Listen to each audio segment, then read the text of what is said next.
ब्रह्मा का पिता है, कौन विष्णु की मां, शंकर का दादा कौन है, हमको दे बता। ये जानने के लिए कृपया सुनिए। जगत गुरु तत्वदर्शी संत रामपाल जी महाराज के अमृत वचन सर्व पवित्र धर्मों के पवित्र शास्त्रों के आधार पर।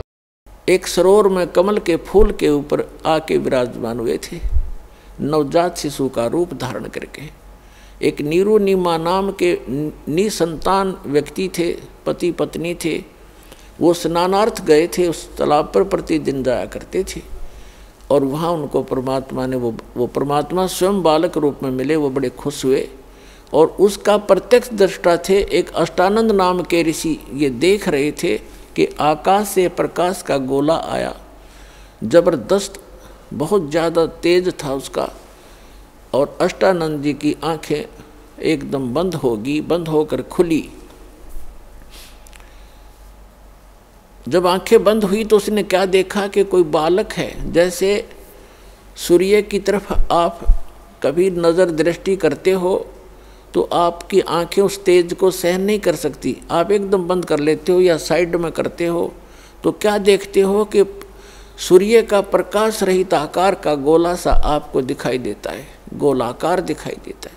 वो प्रकाश रहित होता है उसका, और उसका आकार दिखता है। ऐसे ही ज्यों ही उसने उस प्रकाश का गोला जो बहुत दूर देखा था ऊपर से आता हुआ बड़ी स्पीड से, जैसे तारा सा टूटता है, अष्टानंद ऋषि की आंखें बंद हो गई।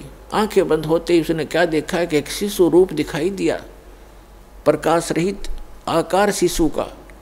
दोबारा आंखें खोली तो क्या देखा कि उस जिस सरोवर के ऊपर वो बैठा साधना करने की चेष्टा कर रहा था स्नान करके, उसी के एक कोने में जाकर वो प्रकाश सिमट गया। फिर अंधेरे में उसको कुछ नहीं देखा, क्योंकि सुबह सुबह ब्रह्म मुहूर्त का समय था। वो चला गया उठ के अपने गुरु जी के पास उसका संग का समाधान कराने के लिए कि आज मैंने ये क्या देखा गुरुवर। उनके गुरु जी थे स्वामी रामानंद जी। तो नीरुनिमा नाम के वो निसंतान दंपति थे, वो उठाकर ले गए। उनके घर परवरिश होने से 25 दिन तक परमात्मा ने कोई आहार नहीं किया, ना जलपान किया। वो चिंतित हो गए दोनों पति पत्नी। फिर परमात्मा ने कुंवारी गाय का दूध पीना प्रारंभ किया। परमात्मा की दया से ही उस कुंवारी बछिया ने दूध देना शुरू किया, गाय की बछिया। ये अलग से विषय है जो आज सत्संग दास शुरू करने जा रहा है, उसके वापस हट कर आते हैं।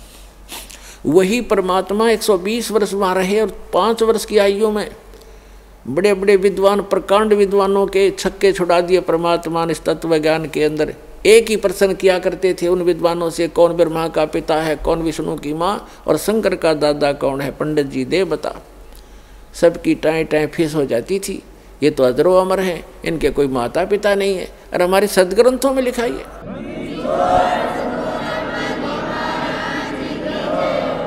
सच्चाई को ना सुनकर और ना ही खुद पहचान पाए और परमात्मा का विरोध कर दिया था। तो वो परमात्मा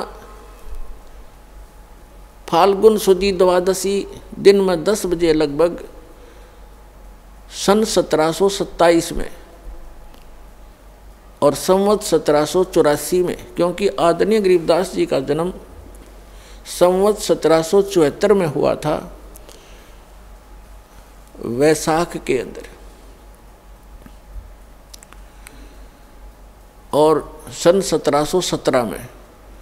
और परमात्मा आकर मिले जब वो 10 वर्ष के थे, सन 1727 में। 10 वर्ष के गरीबदास साहिब जी कौन थे, थोड़ी सी जानकारी देते हैं। गरीबदास साहिब जी का मूल गांव है करौथा, जहाँ पर अपना एक छोटा सा आश्रम था जो इन दुष्ट लोगों ने सुहाया नहीं, जिनकी रोजी रोटी बंद हुई थी झूठों की, और वहाँ झूठा प्रचार करके जनता को भ्रमित किया, मुख्यमंत्री को भ्रमित किया, क्योंकि वो भी आर्य समाजी है। और दास के ऊपर झूठे आरोप लगा के और झूठे केस में जेल में डाल दिया और उसको आश्रम को ग्रहण कर लिया। फिर भी परमात्मा कहते हैं कि साच को आँच नहीं होती। पुणात्माओं, आई कोर्ट ने हमारे हक में फैसला कर दिया। सन 2009 में मुख्यमंत्री आर्य समाजी और आर्य जो हमारा विरोध कर रहे थे, आर्य प्रतिनिधि सभा हरियाणा वाले, वो दोनों मिलकर सुप्रीम कोर्ट पहुंच गए। देख इनकी अकल मारी जा रही। कोई बात हो, अरे हम तो सत्य और असत्य की लड़ाई लड़ रहे हैं, ज्ञान और अज्ञान का झगड़ा, ज्ञान का जवाब ज्ञान से देना चाहिए। अब सुप्रीम कोर्ट में ऐसा मुंह पे थप्पड़ मार दिया परमात्मा ने उनके 8 वकील, 6 तो सरकार के, 2 उनके टॉप मोस्ट वकील कर रखे। हमारा ओरिजिनल वकील भी नहीं जा रहा था, उसको कोई काम हो गया अचानक, और परमात्मा के बच्चों को आश्रम दिवा दिया। इससे बड़ा चमत्कार पुण्यात्मा कोई नहीं हो सकता।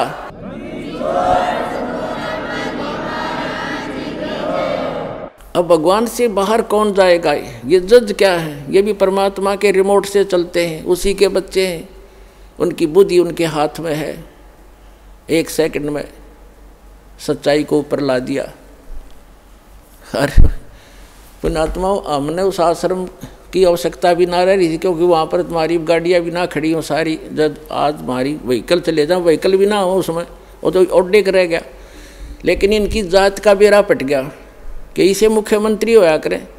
राजा को चाहिए दोनों तरफ की बात सुनकर जब डिसीजन लेना चाहिए। एक तरफ जुआ जुड़ जा, तो ये कलयुगी राजाएं हैं। पुराने राजाओं का आप हिसाब लाओ। रामचंद्र जी राजा थे अयोध्या के, वो किसी मंत्री या किसी अपने साथी की बात में विश्वास नहीं करते थे, भगवान से डरने वाले थे। यदि कोई ऐसी जटिल समस्या होती, वो स्वयं वेश बदल कर जाया करते थे और निष्कर्ष निकाल कर निर्णय लिया करते थे। राजकाल के राजा, उनकी पार्टी के 2 बात कह दे, फलाना ऐसा है, दकड़ा ऐसा है, कर दो उसका नाश। लेकिन हमारे साथ भगवान है, हमारा विरोध करने वालों का नाश हो जाएगा। भगवान के बच्चों का नाश आज तक हुआ नहीं, हर ना होगा।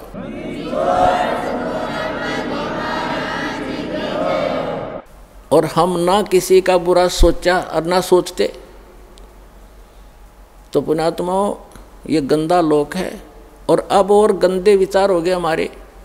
भगवान से डर रहा नहीं, और जब तक ज्ञान नहीं होगा अध्यात्म, तो भगवान से डरना छोड़ देता आदमी, और तभी मार खाता है। और ज्ञान होगा फिर, जैसे बच्चा छोटा सा होता है, वो कोई तार नीचे गिर गया हो लूज हो के, और वहाँ से कोई स्पार्क को ज्वाइंट हो, उसका स्पार्किंग हो रही है, उसको आतिशबाजी जानकर उसको भी पकड़ लेता है छोटा बच्चा और मर जाता है। जब वो बच्चा सियाना होता है, उसका दिमाग सही काम करता है, तो फिर वो डर बताते हैं उसको कि इसमें बिजली हाथ मत लगाना। फिर वो बच्चा औरों को भी बचाता है कि इसके निकट ना जाना, स्पार्क है, बिजली है, इसमें मर जाएगा, आप भी बचाएगा, औरों को बचाएगा। तो इसी प्रकार जैसे कोई बच्चा कोई बोतल रखी है जिसमें विष हो, और वो लगा के मुंह को पी लेता, उसको पता ही नहीं, मर जाता है।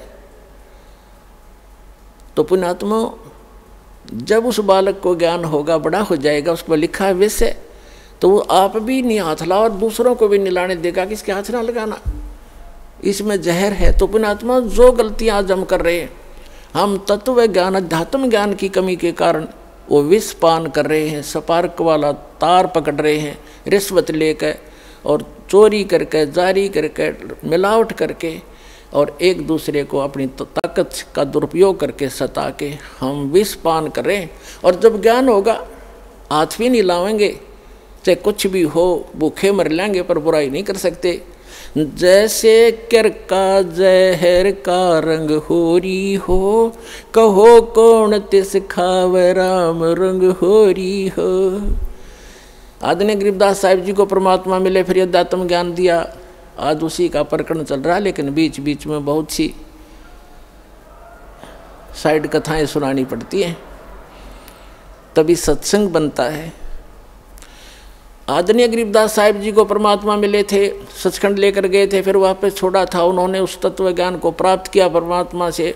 परमात्मा ने उनकी आत्मा में, कबीर जी ने पूरा अध्यात्म ज्ञान फीड कर दिया था। तब उन्होंने कहा था कि जैसे कर का जहर का रंग होरी हो, कहो कौन तिस खावे राम रंग होरी हो। कहते हैं आपके घर में होरी माने खुशी, जैसे आप होली मनाते हो, खुशी का दिन मनाते हो, कहते ये होरी नकली है। असली होली तो जब होगी तुम्हारे घर में भगवान की भक्ति होगी, सब दुख रोज टलेंगे। एक भक्त कह रहा था जी हमने 11 वर्ष हो गए आज तक कोई त्यौहार नहीं मना लिया इस शरण में आए जब। इससे पहले क्या था कि ऐसे कभी तो घर में किसी भाई की मृत्यु होगी, कभी चाचा की होगी, कभी ताऊ की होगी, ताऊ के लड़के की होगी, कभी बहन का बटेऊ मर गया तो कभी बहन मर गई। तो ऐसे 11 वर्ष हो गए हमने कोई त्यौहार नहीं मनाया, रोया करते बैठ के त्योहारों को। तो ये खाक त्यौहार है। तो परमात्मा कहते हैं हमारी शरण में आओ, थारा रोज होली रहेगी। और जैसे बुराई तुम करते हो, जो बुराइयां करके धन संग्रह करते हो या किसी को सताते हो, ये तो ऐसा कर रहे हो जैसे जहर खा रहे हो। और जब आपको ज्ञान होगा तब कहते जैसे किरका जहर का रंग होरी हो। किरका माने कण, विष का एक कण भी कहीं पड़ा हो और आपको पता हो ये विष है, और विष की क्वालिटी गुण को आप जानते ही हैं। कहते हैं उस कण को भी, अब तो आप मुट्ठी भर खा रहे हो, एक कण को भी आदमी नहीं खा सकता, इन्हें पता लग जाए ये विष है। तो अभी पता ही नहीं आपको ये विष है। तो ये जानकारी कराने के लिए सत्संग किया जाता है कि जो गलतियां आप कर रहे हो धनी बनने के लिए या यहाँ लोग दिखावा करके लोक लाज में फंस गए, ये ना करो। और आपने यहाँ भी सुख मिलेगा। इस कबीर भगवान की शरण में आ जाओ, ये आपका पिता है, ये समर्थ है, आपके घर में सारे सुख देगा। तो इसलिए कहा है जैसे किरका जहर का रंग होरी हो, कहो कौन तिस खावे राम रंग होरी हो। तो फिर ये गलतियां कोई नहीं करेगा, जहर नहीं खाएगा। ये बुराई करना, चोरी करना, रिश्वतखोरी करना, मिलावट करना, किसी को सताना, आप दुख पालेगा। भक्त दूसरे को दुखी नहीं कर सकता, यह आत्मा ही नहीं स्वीकारेगी आपकी इस ज्ञान के आधार से। तो क्रोथा का प्रसंग चला था, इसलिए आपको बताना पड़ा कि हमारा एक छोटा सा आश्रम था। इन दुष्टों को सुहाया नहीं, क्योंकि इनके ज्ञान की खाल उतार दी दास ने, अज्ञान की। इनसे भी आचार्यों की, शंकराचार्यों की, जितने भी मंडलेश्वर थे, ये डुप्लीकेट आदमी है, इनके पास तत्व ज्ञान नहीं है।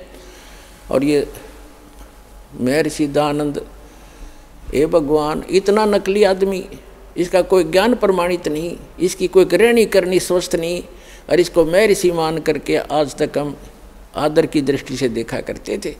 देखो आदमी तो मानो आदरणीय होता, लेकिन उसकी जो सीख थी वो आधार था कि वेदों अनुसार ज्ञान बता रहा हूँ मैं, और सत्यार प्रकाश लिख दिया, वेद अनुसार लिखा मैंने। जब दास ने वेदों को देखा, इसलिए महर्षि दयानंद के ज्ञान को वेदों से मिलाया कि यदि इसका ज्ञान वेदों से मिलता हो, और कबीर भगवान का ज्ञान तो सर्व वेदों का निष्कर्ष है, तो कबीर साहब के ज्ञान से तो उसको मिलना कहाँ था, वो तो वेदों से ही मेल नहीं खाया। तो दास ने इतना कहा था भाई इसको छोड़ दो, उनके हित में कहा था, कोई उनसे हमने कोई उनका कोई संपत्ति प्राप्त नहीं करनी थी, सिर्फ रास्ता दिखाना था कि अभी तक आप गलती पर हो और ये गलत मार्ग है। महर्षि दयानंद को वेद ज्ञान नहीं था, आप वेद को सच्चा मानते हो, वेद में ही देख लो। अब आम जनता जो आर्य समाजी है वो कौन है? हमारे भाई हैं, बहन हैं, मामा और बुआ के भाई बहन बेटियां हैं। लेकिन ये दुष्ट लोग हैं जो आचार्य, ये अपने स्वार्थवश उन्होंने ये सोचा कि यदि हमारे समाज के व्यक्तियों को इस सच्चाई का पता लग गया, सारे रामपाल के पास चले जाएंगे, इनका कल्याण हो जाएगा और तुम्हारी दुकान बंद हो जाएगी। ये उद्देश्य लेकर उन्होंने जुल्म ढा दिया। तो ये लोग कभी तैसी नहीं हो सकते, आज तक नहीं हुए ये लोग स्वार्थी। और दास ने परमार्थ में शीश दे रखा है, जेल चाहे जान जाओ, जेल की तो बात क्या है, पर इसको ऊपर लाकर छोड़ दूंगा, मालिक का साथ दास के है, सच्चाई को ऊपर लाऊंगा, पूरा विश्व का कल्याण होगा।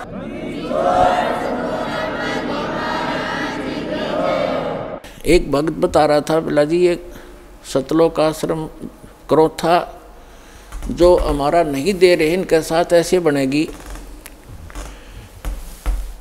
एक व्यक्ति था, उसने कोई गलती कर दी तो पंचायत हुई, उसने फैसला कर दिया भाई 100 रुपये जुर्माना कर दे। और चाहे 100 प्याज खा ले, इनमें से एक सेलेक्ट कर ले। वो बोला मैं प्याज खा लूँगा 100, वो ना खाएगे 20-30 खा गए।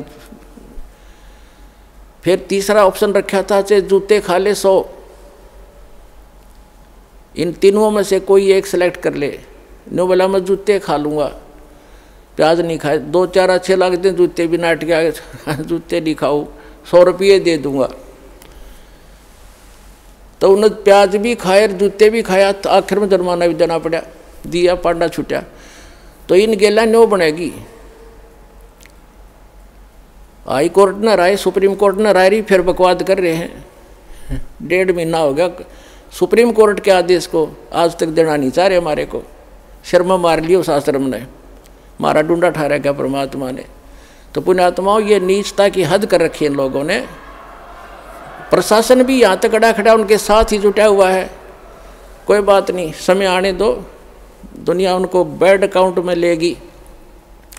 इनने इतिहास बुरा कर लिया, आने वाले समय में कंस और रावण को भूल जाएंगे, इस मुख्यमंत्री को याद किया जाया करेगा उनके स्थान पर। यह ऐसा जुल्म कर रहा है। हमारा किसी से विरोध नहीं है, हम ना किसी राजनीति से को इच्छा रखते हैं, किसी राजनीतिक व्यक्ति से, ना राजनीति में हमारा हिस्सा है। हम एक धार्मिक संस्था चला रहे हैं और पूरे विश्व में जाएगा, इसको कोई रोक नहीं सकता।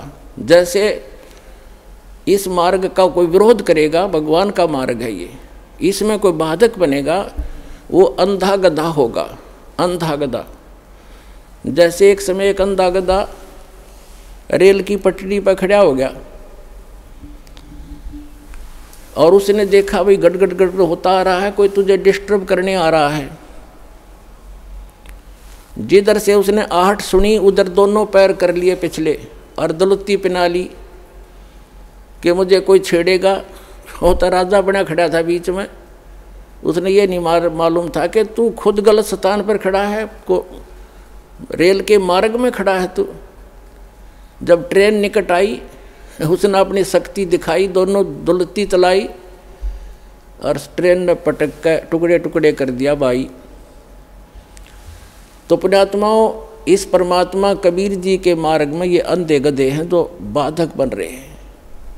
समय आएगा परमात्मा इनको वो सजा देगा, याद रखेगा इनकी कई पीढ़ियों तक, और पूरा विश्व याद करेगा ऐसे जालिम लोगों ने जो भगवान के मार्ग में बाधा करते हैं। इन्हें मदद करनी चाहिए। ऐसा परोपकार हो रहा है, लाखों लोगों के सुख हो रहे हैं, बुराइयां छूट रही हैं, समाज की कुरीतियां दूर हो रही हैं, इनको वो एक आंख नहीं सुहा रही है। तो पुण्यात्माओं, ये तो थोड़ा सा पिछला दर्द याद आ गया था, वो काटा है दास ने और सच्चाई बताई है। अब सत्संग सुनाते हैं। और पुण्यात्माओं, हम तो आज भी किसी के बुरे के हक में नहीं, और ना हम बुरा कर सकते। कबीर साहब की हम शिक्षा पर चलते हैं, जो तो को काटा बो ता को बो तू फूल, और तोय फूल के फूल हैं वाह को है त्रिशूल। हम बुरा नहीं कर सकते, ना सोच सकते। इतना जरूर है भाई, पागल कुत्ते से बचने के लिए लठोड़ी जरूर रखनी पड़े कि जब पागल कुत्ता काटे ना जा, मारा नहीं करते, दिखाण दो उसे। तो हम उस शिक्षा का पालन करते हैं। हमारा कोई बुरा करे हम सपने में भी नहीं सोच सकते, हमारे विधान में नहीं है। ना तो हम भी उसी माटी के बने हुए, हम भी गलती कर लेते। लेकिन हमारा भगवान रुस जाएगा अगर हमने किसी का बुरा किया। लेकिन वो कुणसानदा थोड़ा ही है। परमात्मा कहते हैं कि मेरे तो छानी है, उससे क्या चीज़ छुपा है वो सब जानते हैं। तो हम आज भी यदि वो आकर अक्षमा याचना करनी पड़ेगी एक दिन उनको, और नहीं तो भयंकर पाप के भागी हो जाएंगे। आज भी आकर वो अक्षमा याचना करेंगे और भक्ति करेंगे तो हम सहर्ष उनको आम बच्चों की तरह स्वीकार करेंगे। लेकिन शायद उनके अंदर इतनी बुद्धि नहीं है, अहंकार में खत्म हो चुके हैं वो सभी हमारे भाई हैं। पूरी पृथ्वी के प्राणी हम एक परमात्मा के बच्चे हैं, हमें तो पता लग चुका है। ठीक है, घर का बालक या कोई पालतू कुत्ता भी पागल हो जाए, उससे बचना पड़ता है, फिर वो अलग बात है। लेकिन पूरे संसार के जितने भी प्राणी हैं, हम एक पिता की संतान हैं और सबके उद्धार के लिए प्रयत्न है। अब जो मानव शरीरधारी प्राणी हैं वो नाम लेंगे, दीक्षा ग्रहण करेंगे, बुराई त्याग देंगे, उनका तो मोक्ष होगा ही होगा। साथ में इस भक्ति, सत भक्ति, परमात्मा के दिए हुए इस अमृतवाणी के प्रचार से, और जो भक्त जाप करते हैं, सिमरण करते हैं, सुबह शाम दोपहर की भगवान की वाणी उच्चारण करते हैं और हवन यज्ञ करते हैं, धर्म पुण्य करते हैं, इनसे पूरे वातावरण में परिवर्तन आ रहा है। पूरे वातावरण में पशु पक्षियों पर भी असर होगा। जैसे एक बच्चा जा रहा सिमरण करता हुआ भगवान का, बहन बेटी भाई बस में बैठा है, तो उसका असर आसपास के भी होगा। जैसे कोई बीड़ी पीकर छोड़ता है, वो तो सारा कुछ वो इसी में गड़बड़ हो रही है और आसपास को भी नुकसान करता है, वो साथ बैठे वालों को। इसी प्रकार जैसे कोई हलवा बनाता है, हलवा बनाने वाला तो खा रहा है लेकिन आसपास के घरों में भी अच्छी महक जा रही है, उनको भी आनंद आ रहा है। तो इसी प्रकार जो सत भक्ति कर रहे हैं वो हलवा खा रहे हैं और उनके आसपास के मकानों में भी उसकी सुगंध अच्छी जा रही है। हर एक मीट पकावे, आप भी मरे, दूसरों को भी बुरी बदबू जा उसकी। तो इस प्रकार जो सत भक्ति आप जी कर रहे हो, ये पूरे विश्व को लाभ होगा। पशु पक्षियों पर भी इसका असर होगा। जो परमात्मा की वाणी दास सुनाता है और आप उसको कोई सीडी में ले गया है, कोई मोबाइल में चला रहा है, कोई हल के पीछे पीछे भी मालिक की वाणी बोल रहा है, उससे बीज भी अच्छा उत्पन्न होगा। उस अन्न को भी जो खाएगा, ऐसे व्यक्ति के बोए हुए को खाने वाले पर भी उसका असर होगा।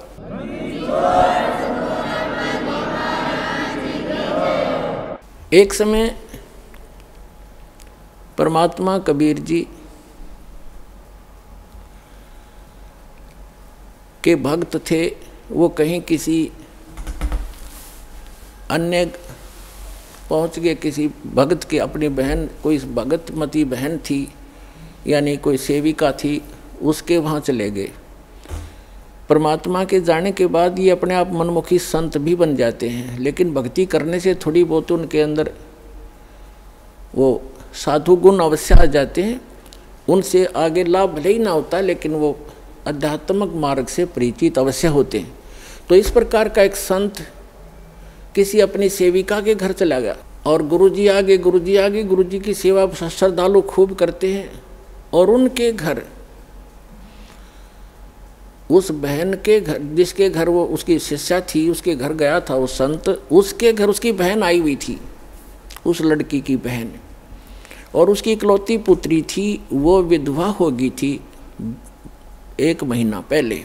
और उस लड़की ने, संत भक्त आए हुए थे, उनके भोजन में उसने भोजन बना दिया। उसकी बहन ने कहा, बहन तू बना दे, मुझे कुछ और काम है और सेवा करती हूँ।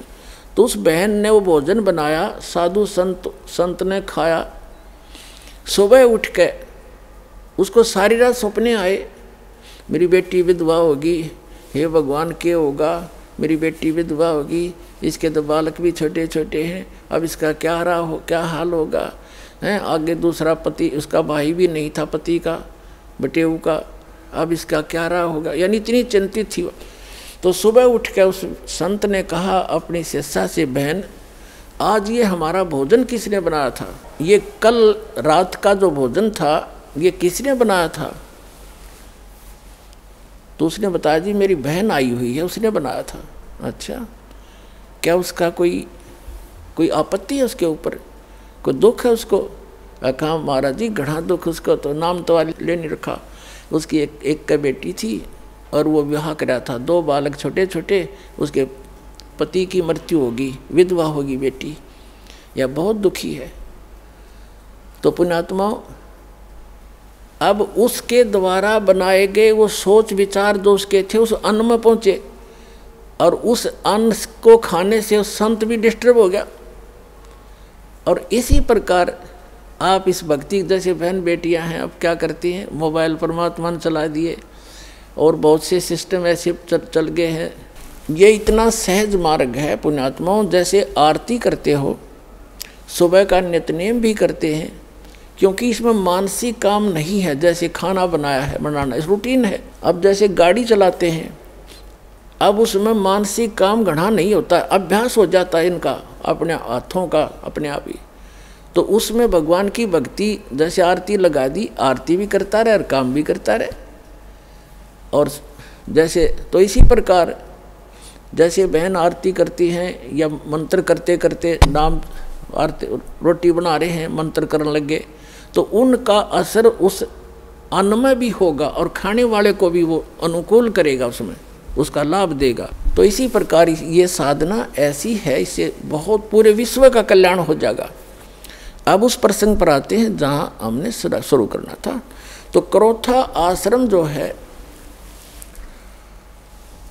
क्रोथा गांव है एक, जिला रोहतक के अंदर, रोहतक झज्जर रोड पे, और वहाँ गरीबदास जी का मूल गांव था, धनखड़ गोत्र उनका, और वो किसान यानी जाट किसान उस घर में जन्म था उनका। उनके जो पिताजी थे वो गांव छुडानी में ब्याहे थे, यानी गरीबदास जी के नानके थे वो छुडानी में। और गरीबदास जी की माता का कोई भाई नहीं था, जिस कारण से गरीबदास जी के पूज्य पिताजी श्री बलराम जी नाम था उनका धनखड़, और वो अपने ससुराल में घर जमाई रहने लग गए थे। वहाँ ज़मीन बहुत घनी थी, आज के 1400 एकड़ ज़मीन, उस समय के 2500 बीघा, वो बीघा दूसरा होता था। तो इतनी ज़मीन संपत्ति थी, तो वहाँ रहने लगे। वहाँ जाने के बाद, छुडानी में जाने के बाद 12 वर्ष के उपरांत गरीबदास जी का जन्म हुआ था, और गरीबदास जी आजीवन वहीं रहे। उनकी संतति है आज भी, आधा गांव लगभग धनखड़ गोत्र से है, छुडानी जिला झज्जर हरियाणा। तो गरीबदास जी का ज़्यादा आना जाना क्रोथा गांव में ही रहा, क्योंकि भाईचारा वहीं था। तो कहने का भाव दास का ये है कि गरीबदास जी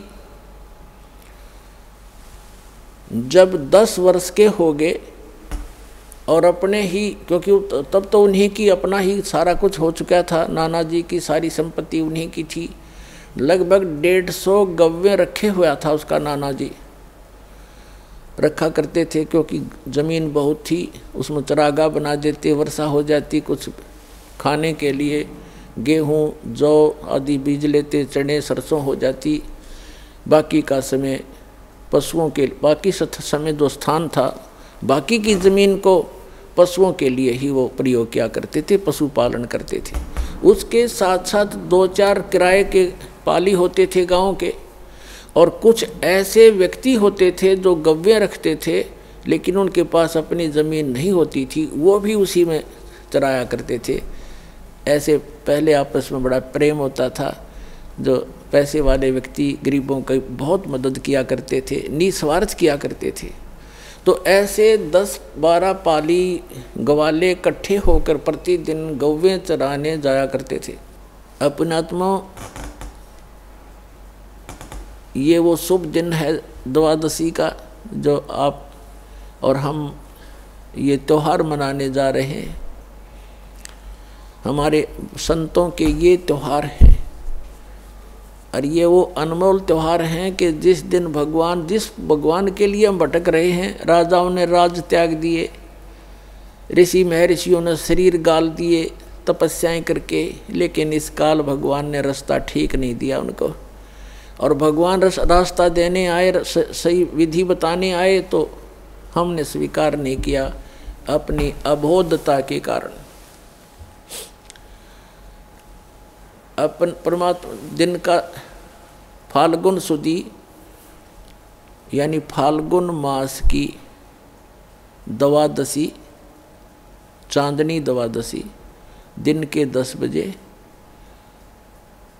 जो पाली, जैसे आजकल आप देख रहे हो बाहर धूप खूब हो जाती है, तो गव्वें चल रही थी, वो सभी 10-12 पाली इकट्ठे हो करके खाना खा रहे थे। सुबह सुबह का वक्त से चले जाते थे लेकर के 6 बजे, 7 बजे, 5 बजे पशुओं को, 10 बजे से वहाँ अपना खाना खा रहे थे, लगभग खाना खाने ही वाले थे। तभी परमात्मा आए सतलोक से, एक महात्मा, जिंदा महात्मा का रूप बना के, और थोड़ी सी दूरी पर 500 फुट की दूरी पर आसमान से आकर वहाँ पृथ्वी पर अवतरित हुए।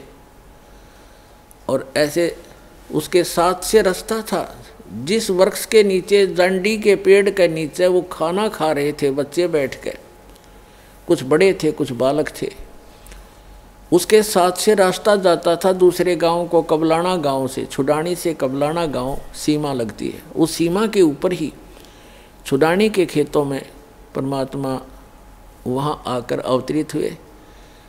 और उस रास्ते पर ऐसे जैसे राहगीर, एक यात्री चलता है पैदल, ऐसे चलते आ रहे थे। उन पालियों ने देखा कि महाराज जी आ गए हैं, महात्मा जी, और प्रणाम किया। सभी ने राम राम कहा, परमात्मा ने भी राम राम का उत्तर दिया। तो जितने भी वहाँ पाली गवाले थे उन्होंने कहा महाराज जी भोजन पाओ, आ जाओ भोजन खा लो। परमात्मा ने कहा भी भोजन तो मैं अपने गांव से खा कर आया हूँ। बच्चों ने सोचा कोई डेरा होगा, कि कहाँ से आए हो महात्मा जी।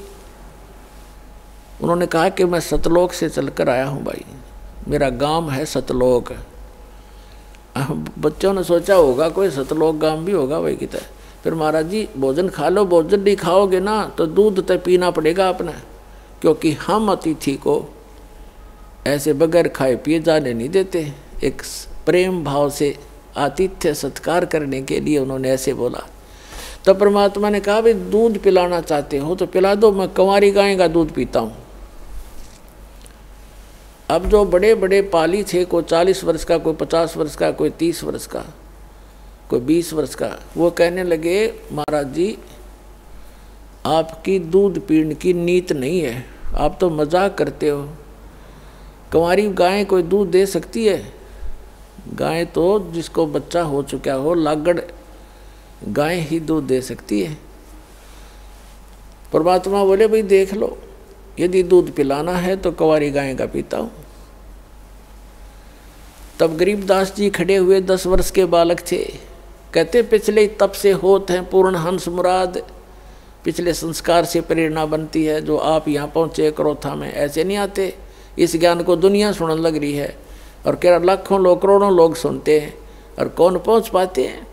पिछले जब से होत है पूर्ण हंस मुराद, पिछले संस्कारों से ये सब काम मनोकामनाएं पूर्ण हुआ करती हैं।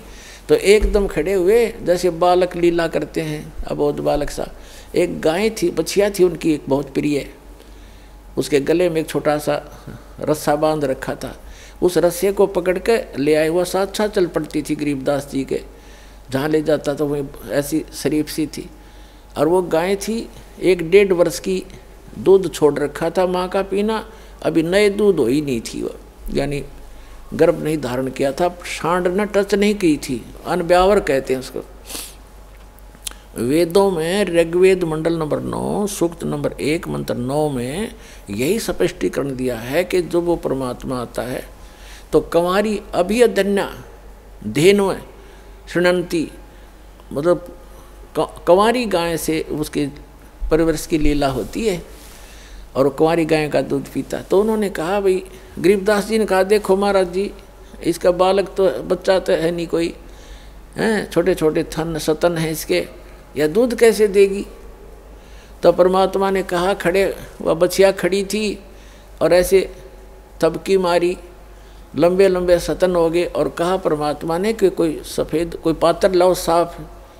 तो मिट्टी के पात्र होते थे, उनको मांझ धोकर रखा हुआ था, जैसे लस्सी का ले जाते हैं, वो उन्होंने खाली कर लिया था, धो भी लिया था। कहने लगे ये ला पात्र, इसके नीचे रख ले भाई। गरीबदास जी नीचे बैठ गए, कबीर परमात्मा ने कमर पर थपथपी लगा दिया, आशीर्वाद दिया बछिया को। लंबे लंबे सतन हो गए, 3-3, 4-4 इंच के, और दूध की धार बंद की और वो पात्र भर गया, फिर बंद हो गई अपने आप। पुणात्मा गरीबदास जी ने वो सारा का सारा दूध परमेश्वर को दे दिया। परमेश्वर ने थोड़ा सा पिया और फिर कहा ले बच्चों पी लो, ये अमृत है, इस लोक से नहीं, ये मेरे सतलोक से आया है। लेकिन जो बड़े अपना बुद्धिमान मानने थे, अकलबंद मानने थे, वह कहने लगे हम ना पीवा, ये पाप का दूध है। तंत्र जंतर मंतर करके कुंवारी बछिया का निकाल दिया, हम ना पीवा कुंवारी बछिया का दूध, ये तो पाप का दूध है। और तेरी जात का पता नहीं तो कौन सी जात का है, तेरा जूठा कदे भी ना पीवा मैं। तब गरीबदास जी ने कहा 10 वर्ष के बालक ने, ला मुझे दो भगवान, आपका अमृत कब कब प्राप्त हो हमें। तो पुण्यात्माओं ये कहते हैं पालने में पूत के पैर पहचान हो जाती है। बचपन से ही उसमें कुछ ऐसे विलक्षण गुण होते हैं जो पुण्यात्मा होती हैं। ऐसी पुण्यात्माओं को परमात्मा आकर मिलते, उसका विधान है ऋग्वेद मंडल नंबर 9 सूक्त नंबर 86 मंत्र 26 और 27 में, ऋग्वेद मंडल नंबर 9 सूक्त मंत्र 82 मंत्र 1, 2, 3 में, ऋग्वेद मंडल नंबर 9 सूक्त 20 के मंत्र 1 में, ऋग्वेद मंडल नंबर 9 सूक्त 54 के मंत्र 3 में, ऋग्वेद मंडल नंबर 9 सूक्त 94 के मंत्र 1 में, ऋग्वेद मंडल नंबर 9 सूक्त 95 के मंत्र 2 में, ऋग्वेद मंडल नंबर 9 सूक्त 1 मंत्र 9 में, ऋग्वेद मंडल नंबर 9 सूक्त 96 के मंत्र 16 से लेकर 20 में यही प्रमाणित किया है कि वो परमात्मा ऊपर के लोक में रहता है। सह शरीर है, नर आकार है, सिंहासन की तरह राजा की तरह सिंहासन पर विराजमान है, वहाँ से गति करके आता है, सह शरीर आता है, अच्छी आत्माओं को मिलता है, उनको उपदेश देता है, ज्ञान देता है, सत्य भक्ति बताता है। और यहाँ कवियों की तरह आचरण करता हुआ घूमता है, वाणी के द्वारा अपना महिमा गाता है, लोकोक्तियों के माध्यम से, दोहों के माध्यम से, जिस कारण से एक प्रसिद्ध कवियों में से भी एक प्रसिद्ध कवि का की उपमा उपाधि भी प्राप्त करता है, लेकिन वो होता है भगवान। ये निष्कर्ष है चारों वेदों का। तो पुण्यात्माओं उसी विधान अनुसार वो परमात्मा वहाँ आए, गरीबदास जी से फिर ज्ञान सुनाने लगे। वो उन अच्छी आत्माओं में से एक थे, वो महापुरुष आदरणीय गरीबदास साहिब जी, जो छुड़ानी के बालू में जन्मे थे। और वहाँ आकर के परमात्मा ने उनको सतज्ञान दे दिया। फिर गरीबदास जी ने आग्रह किया कि हे भगवान, आप जो ऐसा सुखमय स्थान बताते हो जहाँ हम पहले रहा करते थे सभी, और वहाँ कोई अभाव नहीं, वहाँ ऐसी फुहार गिरती रहती है, सुंदर शरीर है, नाश नहीं होता, कभी वृद्ध नहीं होते, कभी रोग नहीं होता, मृत्यु नहीं होती, सबके परिवार हैं, वहाँ आपके घर बने बनाए शेष खाली पड़े हैं, क्या मुझे वो स्थान दिखाओगे? परमात्मा तो अपना गवाह बनाने के लिए आते ही हैं कि मेरा गवाह बने, दुनिया को बताएगा फिर छाती ठोक के। गरीबदास जी को परमात्मा ने प्रथम मंत्र दिया और जल पान वो कराए, दूध पान करा दिया। प्रथम मंत्र में ऐसे ही किया जाता है। दास भी जब से मंत्र देने लगा है, मेरे गुरुदेव भी ऐसे ही करते थे। प्रथम मंत्र के साथ आपको वचनामृत दिया जाता है, वचन से शुद्ध करके, और साथ में मिश्री दी जाती है ये, और मंत्र दिया जाता है। ऐसे पेय पदार्थ के साथ इसको पान परवाना कहते हैं। तो गरीबदास जी को ऐसे पान परवाना दिया था दूध के साथ, और फिर सतलोक लेकर गए। जब गरीबदास साहिब जी जा रहे थे, धर्मराज का लोक दिखाया, ब्रह्मा विष्णु महेश का लोक दिखाया, और एक कॉमन स्वर्ग था वो दिखाया, ब्रह्मलोक दिखाया। ब्रह्मलोक के अंदर परमात्मा ने दिखाया कि एक नकली सतलोक, नकली अलखलोक, नकली अगमलोक और अगम अनामी लोक, इस काल ने झूठी रचना करवा रखी है जीव को भ्रमित करने के लिए। और फिर धर्मराज के दरबार में लेकर गए, फिर ऊपर गए, सारा कुछ दिखा करके सतलोक में जब पहुँचे परमात्मा 12वां द्वार पार करके, 12वां द्वार पार करके सतलोक में पहुँचा जाता है। अभी तक ये कोई 10वां द्वार तक सीमित थे। और एक जम्मू के अंदर रांजड़ी का एक मधु परमहंस का भाव है, वो तो छाती कुट्या करता के 11वां द्वार पा गया, 11वां द्वार पा गया, आज तो किसी ने नहीं बताया। अरे भले आदमी कबीर साहब की वाणी में पढ़ लिया तो घर से लाया था, और वो भी इनकम्प्लीट नॉलेज। जबकि 12वां द्वार पार करके परमात्मा प्राप्ति होगी, अर्धी की गांठ से पंसारी नहीं बन जाता। तो 12वां द्वार पार करके परमात्मा सतलोक लेकर गए, 7 संग ब्रह्मांड उसके अक्षर पुरुष के पार किए। और जब सतलोक में प्रवेश किया, क्या देखा? सिंहासन के ऊपर परमात्मा विराजमान है, उनका इतना सुंदर शरीर है, तेजों में प्रकाश, सुंदर शरीर, सफ़ेद शरीर है मालिक का, बहुत सुंदर। और एक रोम में, रोमकूप समझो, रोम कहो, एक रोमकूप की इतनी शोभा है जैसे करोड़ सूर्य मिला दे, करोड़ चंद्रमा। इतना नूर है उस परमपिता के बॉडी का, इतना सुंदर शरीर है, चमक इतनी निकल रही है उसके अंदर से। सिंहासन पर विराजमान, सिर पर मुकुट है, सुंदर मुकुट जैसे राजा पहनते हैं, और ऊपर एक सफेद छत्र है। एक बहुत बड़ा गुम्बद बना हुआ है, बहुत बड़ा सुंदर गोल गोल आकार का गुम्बद जिसको स्तूप भी बोलते हैं। जब परमात्मा नीचे से गए वो जिंदा महात्मा के रूप में थे, और वहाँ एक चंवर रखा था। जिंदा महात्मा के रूप में जो परमात्मा दूसरे रूप में गए थे नीचे पृथ्वी से, गरीबदास जी को साथ लेकर के, उसकी आत्मा को, शरीर नीचे रह गया था गरीबदास जी का, आत्मा को ले गए थे सूक्ष्म शरीर, फिर ऊपर कारण शरीर सब छोड़ करके वहाँ ओरिजिनल शरीर होता है जो आत्मा का, स्वयं का 16 सूर्य का प्रकाश हो जाता है, पूरी बॉडी का है, नर आकार मनुष्य दृश्य ही है वहाँ पर सतलोक में। सभी जितने भी वहाँ मनुष्य हैं, स्त्री पुरुष हैं, इसी तरह संसार है, और सबका नूरी शरीर है, और उनका अपनी बॉडी का प्रत्येक का तो 16 सूर्य जितना प्रकाश है, और परमात्मा के एक रोमकूप का करोड़ सूर्य मिला दे, करोड़ चंद्रमा इतना शरीर है, ऐसा प्रकाश है। लेकिन है दोनों ही एक जैसे आकार के, मनुष्य आकार है सबका, भगवान भी नर आकार में है, मानव आकार में, और सभी वहाँ के प्राणी भी मनुष्य जितने, स्त्री पुरुष बहन भाई सब मनुष्य जैसे ही। और ऐसी सृष्टि है, वहाँ वृद्धावस्था नहीं होती, वहाँ मृत्यु नहीं होती, ये बॉडी जो नाड़ी तंत्र से नहीं होता वहाँ पर, वो सुंदर शरीर होता है, एक तत्व से बना हुआ होता है। उसका वर्णन यहाँ करना और समझाना भी आपके लिए, दास के लिए दुर्लभ है, क्योंकि आप उस अतिथि को पकड़ नहीं पाओगे, वो तो वहाँ जाए पता लगेगा आपको। आकार ऐसा ही है, वहाँ वृद्धावस्था नहीं होती, सदा युवा रहते हैं। एक सतिथि में जा कर के युवा जब हो जाते हैं वो एक बस, उसके बाद उसकी आयु घटती बढ़ती नहीं। तो इस प्रकार वहाँ की स्थिति है। गरीबदास जी ने वहाँ का नज़ारा देखा, ओए होए, और फिर क्या किया कि कबीर साहब जो जिंदा महात्मा के रूप में गए थे, वो चंवर उठाकर अपने दूसरे रूप जो सिंहासन पर विराजमान थे उस पर चंवर करने लगे। जैसे एक सेवक अपने गुरुदेव पर करते हैं, या नौकर अपने राजा पर करते हैं, राजा के सेवक श्रद्धा से मक्खी हटाने के लिए, जीव जंतु ना मर जाए उद्देश्य तो उनका ये होता है। लेकिन वहाँ एक शौक के लिए, शान और आदर सत्कार के लिए करते हैं, वहाँ मच्छर माखी का कोई लेन देन नहीं है, कोई व्यवहार नहीं है। तो गरीबदास जी ने सोचा कि ये जो नीचे से बाबा जी आया है, ये तो नौकर है इस भगवान का, इसका सेवक है, चेला चला होगा इसका, और भगवान तो ये बैठा है, नू देखे बार बार उसके चेहरे का। गरीबदास जी कहते हैं कि सवेत छतर सिर मुकुट विराजय, और देखत ना उस चेहरे नो। भगवान के सिर पर सफ़ेद मुकुट है, ऊपर सफ़ेद छत्र है और सुंदर मुकुट है। कहते उस चेहरे ने देखते नहीं, वो साकार है, हमरे ही उनिहार है, हमारा सृजनहार। उनिहार माने हमारी शकल का, हमारे जैसा है हमारा भगवान, हमारा सृजनहार।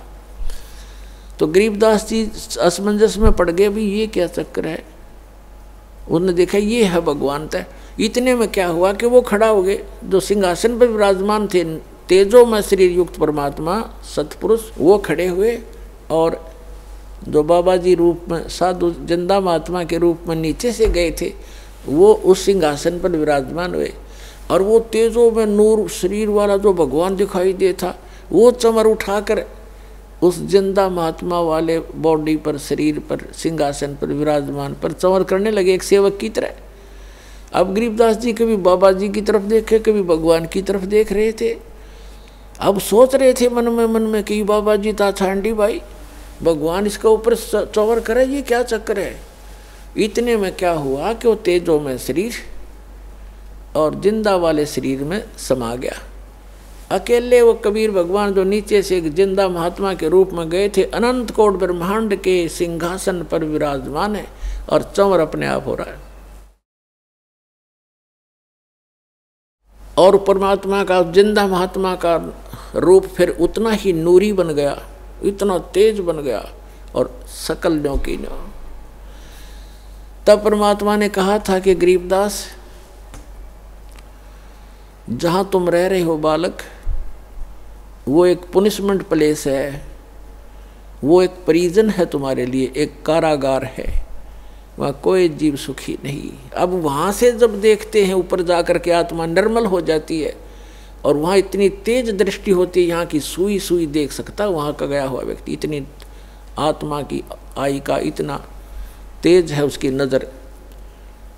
तब गरीबदास जी नीचे देख रहा है, ओए होए, ऐसे दिख रहे जैसे कीड़े मकोड़े तंग पा रहे हों, प्रत्येक की बॉडी के अंदर का सामान भी दिखाई देता वहाँ से, इसके अंदर क्या है। इसमें ब्लड की नदियाँ बह रही हैं, नाड़ियाँ, इनके अंदर ब्लड बह रहा, वो भी उसके अंदर भी करोड़ों जीव घूम रहे हैं, हाँ नौ मचल मचा रहे हैं, इधर घूम रहे हैं, टट्टी पेशाब हार्ड मांस ये दिखाई देता। अब तो हमारी आँखों पर चर्बी डाल रखी है हमने, ये सब कुछ दिखाई देता है। इससे की पॉलिश पे, पाउडर पे, दिन रात लिपस्टिक लाण पे, डंगे पर डंगा लाण पे हम अपना जीवन नाश कर देते हैं और 1 सेकंड में मृत्यु हो जाती है। इसमें कीड़े पड़ जाते हैं, जख्म हो जाता है। इसके अंदर हम संतुष्ट हुए बैठे हैं और यहाँ की बकवादों में इसको जीवन नाश करते हैं, जो वहाँ जाकर पता चलता है। तब परमात्मा ने कहा कि अब गरीबदास, अब नीचे जा बेटा, ये है तुम्हारे स्थान, ये खाली महल पड़े सारे, जो नीचे चीटी से लेकर हाथी तक और राजा और रंग जितने पृथ्वी पर इस काल के 21 ब्रह्मांड में तुम गए हो, और जितने ये परब्रह्म के, उस परब्रह्म के अक्षर पुरुष के लोक में गए हैं, इन सब के इस सतलोक के अंदर अलग अलग बहुत सुंदर महल हैं, एक जैसे, उनमें कोई अंतर नहीं किसी भी फैसिलिटी का। वहाँ कोई ऊंच और नीच नहीं है, वहाँ कोई जात और पात नहीं है, वहाँ मरण और वृद्ध अवस्था नहीं है, ये वो स्थान है। पुणात्माओं, गीता अध्याय नंबर 7 के श्लोक नंबर 29 में कहा कि अर्जुन, मेरे इस ज्ञान का जो आश्रय कर लेगा, चौथे अध्याय के 32 और 34 में श्लोक में कहा है कि भगवान वो परमात्मा स्वयं आकर के अपने मुख कमल से तत्व ज्ञान प्रचार करता है। उसके अंदर यज्ञों की जानकारी, धार्मिक अनुष्ठानों की जानकारी विस्तार पर पूर्वक कही गई है, वो तत्व ज्ञान है।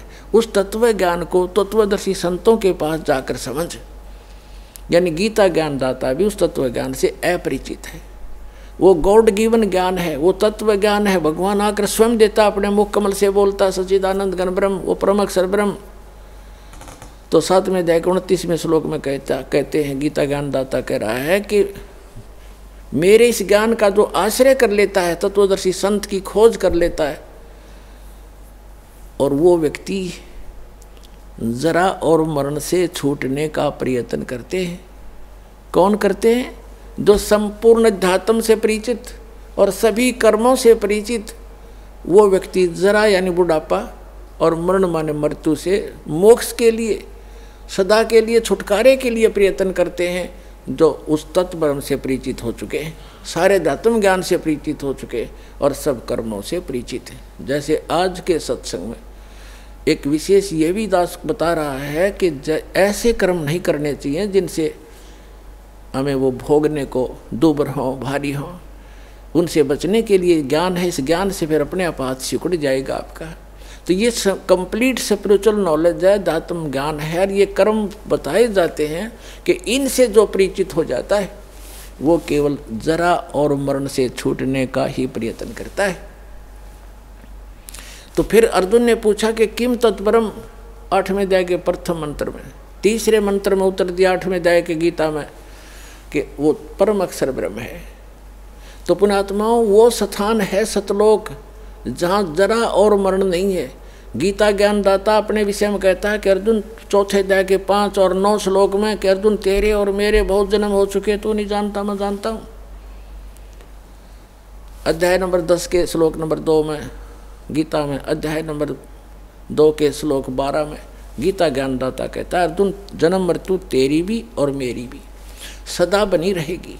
यदि मेरी शरण में रहना है, 8वें अध्याय के 13वें श्लोक में कहा कि मेरा तो ओम नाम है मुझ ब्रह्म का, और इसको भक्ति करता हुआ अंतिम सांस तक जाएगा तो मुझे प्राप्त होगा।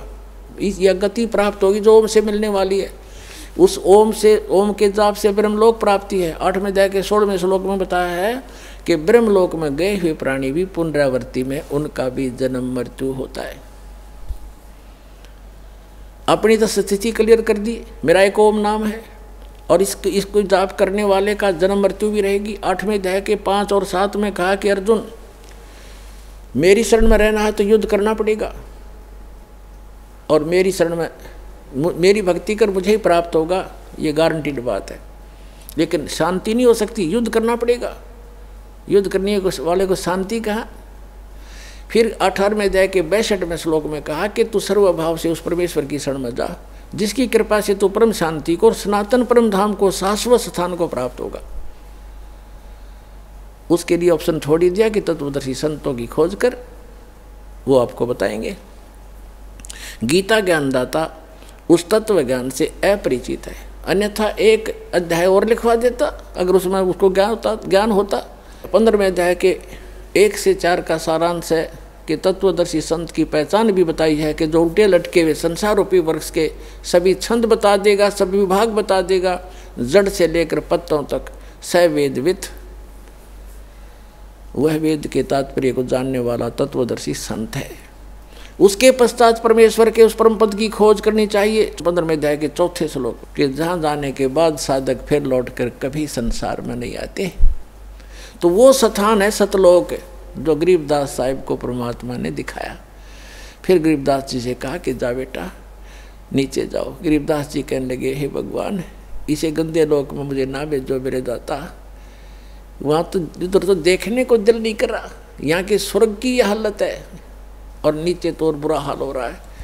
तो परमात्मा ने कहा, वैसे तुम यहाँ नहीं रह सकते बच्चा, क्योंकि जब आप यहाँ से गए आप पुण्यों से परिपूर्ण थे, अब इतने ही पुण्यों से भक्ति से धनी होकर के वापस आ सकते हो, तब यहाँ पर स्थायी स्थान मिलेगा तुम्हें। और उसके लिए मैं ऐसा मंत्र दूंगा, सतनाम और सारनाम और प्रथम मंत्र, इन सब की भक्ति करने से आप वहाँ ऋणी होगे हो, काल के जाल में फंसे हो। वो तुमसे टैक्स लेता है, क्योंकि ये पृथ्वी किस ब्रह्मांड उसने भक्ति कर तो तप करके प्राप्त किए, ये उसका अपना साधन है। और तुम गलती से चले गए, गलती करके वहाँ। अब उसने पहले तो तुम्हारे को लूटा, स्वर्ग बना करके वहाँ रेस्टोरेंट बना रखे हैं। 10% किसी में चार्जेज है, किसी में 20%, किसी में 25% टैक्स लेता है। बाकी सब सुविधाएं, नाचना गाना और बकवास रंडी बाजी कुछ करो वहाँ पर। लेकिन वो पैसे खर्च होते हैं, उस धनी उस पुण्य अक्षीण होते, और जिससे ये सब अपना गुजारा चला रहे। तब परमात्मा ने कहा, तुम नीचे जाओगे, एक ऐसी अनमोल भक्ति दूंगा बेटा, थोड़े ही समय से घने धनी हो जाओगे उस भक्ति के। अब क्या बताया है, फिर गरीबदास जी नीचे आए।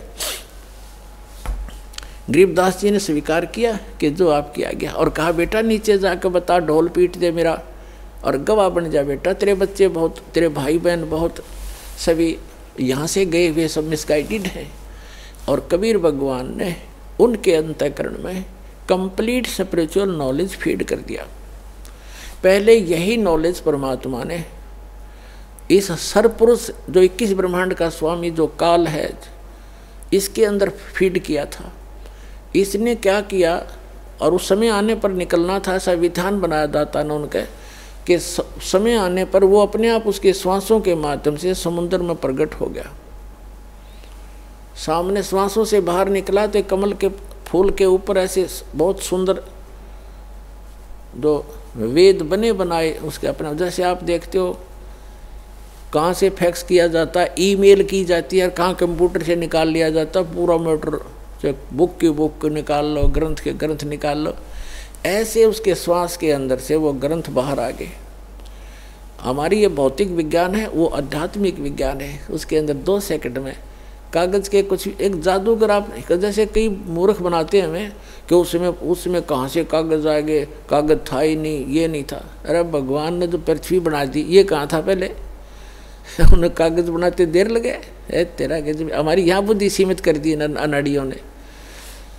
तो उसने ज्ञान पढ़ा, इस काल भगवान ने क्या किया, उस सारे ज्ञान को पढ़ा जिसके अंदर उसकी विशेष जानकारी थी और भक्ति विधि थी, वो उसने नष्ट कर दी। केवल काम चलाओ ग्रंथ रख लिए, जो ना तो भगवान की महिमा भी है उस ग्रंथों में और उसका ज्ञान पूरा नहीं है। और वेद भी लास्ट में लिख देते हैं नेति नेति, कि जितना हम बता रहे हैं इतनी महिमा उसकी नहीं है, उसकी और भी शेष है। तो इस प्रकार चौथे अध्याय 15वें अध्याय के चौथे श्लोक में कहा है कि उसके पश्चात परमेश्वर की उस परम पद की खोज करनी चाहिए, जहां जाने के बाद साधक लौटकर कभी संसार में नहीं आते। तो गरीबदास साहिब जी को नीचे भेजा परमात्मा ने, कहा कि जा बेटा तुझे इतनी ऐसी भक्ति दूंगा। तो गरीबदास जी ने फिर थोड़ा सा प्रमाण दिया है, थोड़ा बताऊंगा फिर सत्संग इससे हटकर है। क्या कहा? सतनाम पालड़ रंग होरी हो, और 14 लोक चढ़ावे राम रंग होरी हो, 3 लोक पासंग धर रंग होरी हो, तो ना तुलाया राम रंग होरी हो। ये सतनाम इतना कीमती है। ये सतनाम सतनाम नहीं है, ये 2 अक्षर का वो सतनाम, जिसमें एक ओम मंत्र है, एक तत् सांकेतिक है। गीता अध्याय नंबर 17 के श्लोक नंबर 23 में ये कंप्लीट मंत्र लिखा है, ओम तत् सत। लेकिन ओम तो सीधा है, लेकिन तत् और सत ये सांकेतिक है, ये कोड वर्ड है। ये इस दास के अतिरिक्त विश्व में किसी के पास नहीं है और ना कोई अधिकारी है। तो इनमें से ओम और तत् मिलकर वो सांकेतिक शब्द, ये सतनाम बनता है 2 अक्षर का। और जिस भी महापुरुष का उद्धार हुआ है, उन्होंने परमात्मा से प्राप्त करके इसी का जाप किया है। उनको भगवान स्वयं आए गुरु रूप में, या कोई गुरु से गुरु अपना शिष्य बना करके उनको गुरु पद पर आगे उनका उद्धार किया। इसी मंत्र से सबका उद्धार हुआ। इसके अतिरिक्त कोई विश्व मंत्र नहीं है जो इस जरा और मरण ने समाप्त कर सके। तो क्या बताया कि इस सतनाम के सुमरण का एक बार श्वास उश्वास से मर्यादा में रहकर पूरे गुरु से लेकर, अपने आप नहीं, कोई घर का आप पे गुरु बन जाए आगे चेले बनाओ, वो महापापी अपराधी व्यक्ति है, उसे कोई लाभ नहीं होगा। जैसे इस दास से प्राप्त करके कोई निकम्मी आत्मा दुष्ट इंसान स्वयं ये मंत्र किसी को आगे दान करने लग जाए, देने लग जाए, गुरु बन जाए, वो सबसे बड़ा शत्रु और होगा इस मानव समाज का। भगवान का द्रोही होता वो व्यक्ति, क्योंकि वो अधिकारी नहीं है, वो झूठा लाइसेंस बना रहा है, झूठा वो डुप्लीकेट पासपोर्ट बना रहा है। आगे चल के समय पर धोखा देगा वो पासपोर्ट उसका। इस विश्व में इस दास के अतिरिक्त आज के दिन दूसरा कोई सतमार्ग और ये ज्ञान और उपदेश का अधिकारी नहीं है। ये सत्कर मान लियो पुण्यात्मा, झूठ नहीं बोलता दास।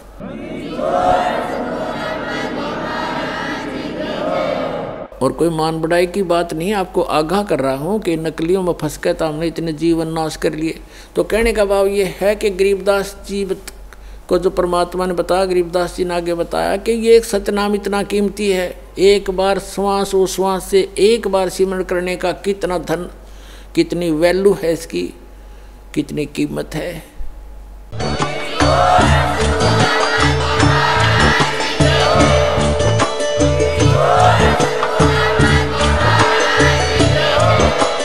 आप सुन रहे थे जगत गुरु तत्वदर्शी संत रामपाल जी महाराज जी के मंगल प्रवचन। अधिक जानकारी के लिए विजिट कीजिए हमारी वेबसाइट www.jagatgururampalji.org। संत रामपाल जी महाराज जी के शुभ आशीर्वाद से पूरे विश्व भर में 500 से भी ज्यादा नाम दीक्षा केंद्र हैं, जिन पर संत रामपाल जी महाराज जी द्वारा ऑनलाइन निःशुल्क नाम दीक्षा दी जा रही है। अपने नजदीकी नाम दीक्षा केंद्र का पता करने के लिए संपर्क करें 8222880541।